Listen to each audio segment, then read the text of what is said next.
Jeans T shirt ಹಾಕೊಂಡ್ರು my full cover ಆಗುತ್ತೆ, pant shirt ಹಾಕೊಂಡ್ರು my full cover ಆಗುತ್ತೆ. So pant shirt ಅಥವಾ formals ಹಾಕೊಂಡ್ಬಂದವ್ರಿಗೆ ಅಲ್ಲಿ priority ನಾವು ನೀಡ್ತೀವಿ. Jeans ಹಾಕೊಂಡವ್ರಿಗೆ ಅಷ್ಟು ಪ್ರಯಾರಿಟಿ ಸಿಗೋದಿಲ್ಲ.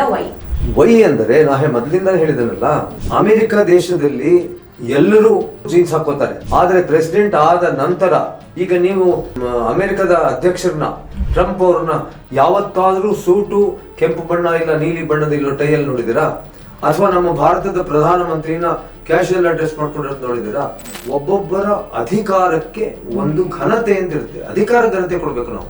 ಈಗ ಜನ ಬರ್ತಾರೆ, ಬಡ ಜನರು ಬರ್ತಾರೆ, ಬೇರೆಯವರೆಲ್ಲ ಬರ್ತಾರೆ. ಅವ್ರು ನಮ್ಮ ಒಬ್ಬ ಅಧಿಕಾರಿ ಕುರ್ಚಿಯಲ್ಲಿ ಕೂತ್ಕೊಂಡು ನೋಡಿದಾಗ ಅವನೊಬ್ಬ ಕಾಲೇಜ್ ವಿದ್ಯಾರ್ಥಿ ಅಂತ ಟೀ ಶರ್ಟ್ ಹಾಕೊಂಡು ಜೀನ್ಸ್ ಹಾಕೊಂಡು ಆಫೀಸಲ್ಲಿ ಕೂತ್ಕೊಂಡ್ರೆ ಅವನ ಮೇಲೆ ನಿಮಗೆ ಗೌರವ ಬರುತ್ತಾ ಇಲ್ವಾ ಅಂತ.